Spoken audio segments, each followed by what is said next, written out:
मैं विपिन यादव आप सभी लोग को अपने यूट्यूब चैनल यूट्यूब विथ राज यादव में स्वागत करता हूं।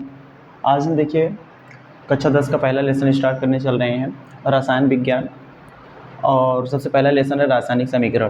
तो देखिए सबसे पहले हम रासायनिक समीकरण में जैसे इसमें क्या क्या पढ़ना होगा, तो कक्षा 10 में काफ़ी लंबी टॉपिक है। देखिए जैसे सबसे पहला लेसन मिलेगा रासायनिक समीकरण। सबसे पहला टॉपिक आपका रासायनिक समीकरण, दूसरा टॉपिक हो जाएगा अम्ल, क्षार, लवण और तीसरा है धातु और अधातु और एक और उसी में पढ़ते हैं हम उपधातु। ठीक, आगे हम ये पहला टॉपिक होगा, ये दूसरा टॉपिक, ये तीसरा टॉपिक और ये चौथा टॉपिक हम पढ़ेंगे कार्बन तथा कार्बन के अपरूप, ये पढ़ेंगे। और उसके बाद हम पढ़ेंगे आवर्त सारणी। ये देखिए यहाँ से हम पढ़ेंगे, यहाँ से देखिए हर साल बोर्ड में ये 5 लेसन है और इस 5 लेसन से कहीं ना कहीं हमें बोर्ड में 21 से 22 नंबर देखने को मिलेगा। 21 नंबर 22 नंबर देखने को मिलता है यहाँ से। ठीक इसी प्रकार फिजिक्स का सिलेबस होगा और ठीक इसी प्रकार जीव विज्ञान का भी सिलेबस है। तो आप क्या करेंगे, सबसे पहला इसमें देखिए रासायनिक समीकरण, उसके बाद हम पढ़ेंगे अम्ल, क्षार, लवण, उसके बाद पढ़ेंगे धातु, अधातु और उपधातु, कार्बन, कार्बन के अपर रूप और आवर्त सारणी। तो सबसे पहले आपको ध्यान देना होगा कि रासायनिक समीकरण यदि आपको अच्छे से आया तो अम्ल, क्षार, लवण और धातु, अधातु ये भी आप अच्छे से कर पाएंगे।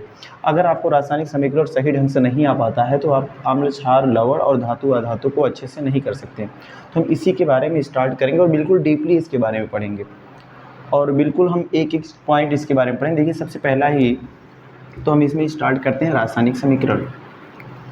देखिए सबसे पहला लेसन जो कि हमने डाल दिया है रासायनिक समीकरण। तो सबसे पहले आपसे एक परिभाषा पूछ ली जाती है, रसायन क्या है? रासायनिक अभिक्रिया, रासायनिक अभिक्रिया। अब आपसे सबसे पहले डिफिनीशन पूछा जाएगा, रासायनिक अभिक्रिया है क्या? तो आप बोलेंगे रासायनिक अभिक्रिया क्या है? तो जब दो तत्व, कोई भी दो तत्व मिलाओ और दो तत्व मिलाने के बाद एक नया तत्व बन जाए। जैसे हम चीनी लेते हैं और पानी लेते हैं, चीनी और पानी को मिलाने के बाद जब हम चीनी और पानी मिलाएंगे तो चीनी देखेंगे आप पानी में पूरी तरीके से घुल गया। जब चीनी पानी में पूरी तरीके से घुल जाता है इसका मतलब उसका जो पहले लक्षण था, अर्थात चीनी का जो पहले लक्षण था वो लक्षण अब नहीं रहा।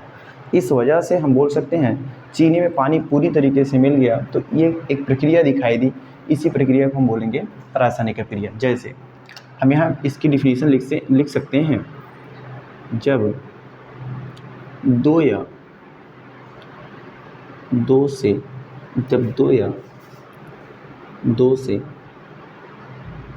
अधिक तत्वों को मिलाया जाता है, जब दो या दो से अधिक तत्वों को मिलाया जाता है तो एक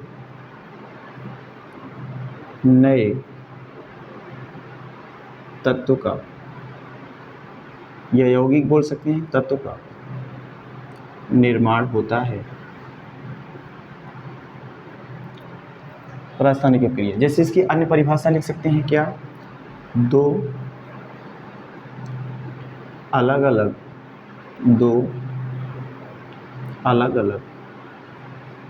गुणधर्म, दो अलग अलग गुणधर्म वाले तत्वों को मिलाने पर एक नए गुणधर्म वाला तत्व, एक नए गुणधर्मों वाला तत्व प्राप्त होता है, तब भी हम उसे क्या बोलेंगे? रासायनिक अभिक्रिया बोल सकते हैं। या आप बोल सकते हो अलग अलग गुणधर्म वाले तत्व मिलाने के बाद एक नया गुणधर्म वाला तत्व बनता है तो उसे रासायनिक अभिक्रिया कहते हैं। ठीक है, जैसे यहाँ पे कोई भी एग्जांपल ले सकते हैं। जनरल में हमने ले लिया, चीनी ले लेते हैं, पानी ले लेते हैं, मिलाने के बाद शरबत बन जाएगा। ये एक अपने आप में नया एग्जांपल हो सकता है। या फिर हम इसके तरीके से आए, इसके लिए हम उदाहरण लिख सकते हैं। क्या लिख सकते हैं भाई? उदाहरण लिख सकते हैं। मैग्नीशियम को जब वायु के साथ आप क्रिया करवाते हैं, ये मैग्नीशियम ऑक्साइड का निर्माण करता है। ध्यान से देखिएगा। अब जो ये मैग्नीशियम है, ये है क्या बोलोगे? ये मैग्नीशियम एक फीता होता है, रिबन होता है, या फीता या इसी को रिबन बोलते हैं। वायु में क्या लेंगे? तो ऑक्सीजन लेंगे, और जब मैग्नीशियम ऑक्सीजन के साथ मिलता है तो ये देखिए मैग्नीशियम ऑक्साइड अर्थात ये सफ़ेद पाउडर का निर्माण करता है।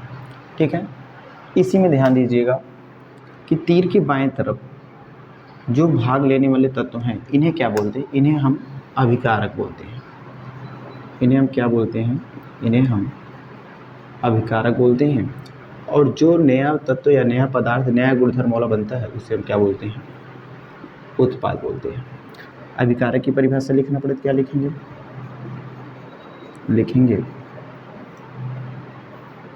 जो तत्व रासायनिक अभिक्रिया में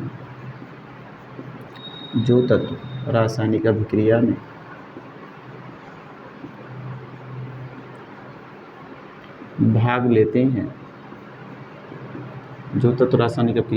लेते हैं, उसे क्या बोलेंगे? अभिकारक बोल रहे हैं।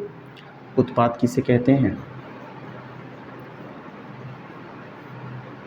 जो रासायनिक अभिक्रिया के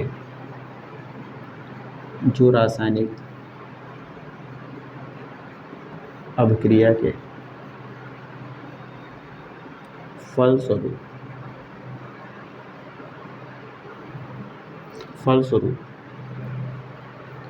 नए गुणधर्म